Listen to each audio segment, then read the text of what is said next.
Welcome back to STL Live. I'm Sarah Thompson, and my guest today is Nancy Bell of Shakespeare Festival St. Louis. She is the resident playwright for Shakespeare in the Streets, which is coming up next month. And this year you're going to be in Maplewood. So we kind of talked about in the first half how this all came together this year. What's so unique about this year's Shakespeare in the Streets. Talk about the event itself, what people really are going to expect, what those three performances are like when you're watching Shakespeare in the middle of downtown Maplewood.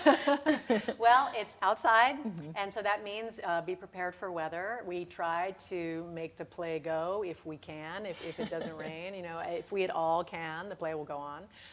It's in a really good time of year, so we don't have a lot of rain, so it's usually really great weather. There's live music, there are food vendors. It's a great place to come an hour early to, because you can bring your little camp chair and set up and get some food and sit down and soak up the band and the atmosphere, and maybe also visit some of the local shops in Maplewood and hang out, get to know that place if you've never been there. That's part of what we try to do, is get people into places from other parts of the city who might not otherwise go. So we're actually looking at a photo from which photo. Is this the Grove? The year this is actually last year, which is in Old North. Oh, okay. Oh, yes, of course. And every year we have a bigger crowd. This was our biggest crowd, and we really expect this year to be a huge crowd, so come early. Do you find that this is really people's first introduction to Shakespeare that are writing it? Obviously, they're seeing it in a different... Very often. It's a lot of people will come to this who love Shakespeare, and lots of people come who have never seen Shakespeare before.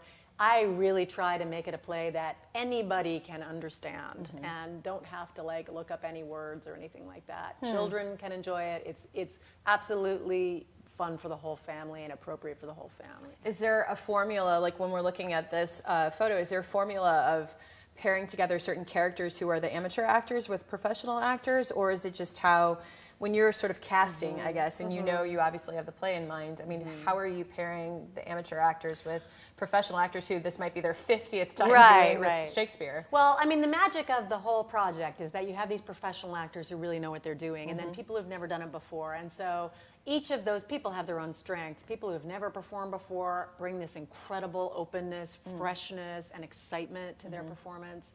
And the people who have performed before bring expertise and knowledge.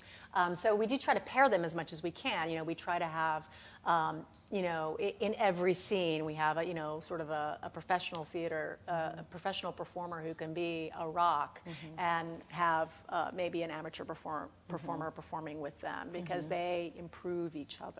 It's really an equal relationship. They improve each other equally. That's interesting. And they, what one lacks, the other will fill in.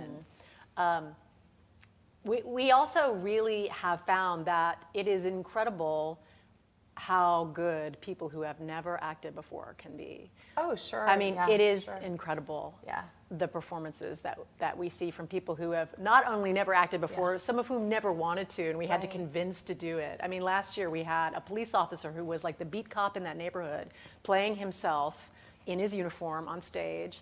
And he was a guy, I had to beg him. I was like, please come to the audition. Not just me, but a couple of other people too, because I had interviewed him and based the character on him. He was an incredible guy. Everybody in the neighborhood loved him. They called him Officer Friendly. And I really, really wanted him to be in the show, because I just had a feeling he would be really good. And we begged him to do it. He finally showed up. He was really nervous.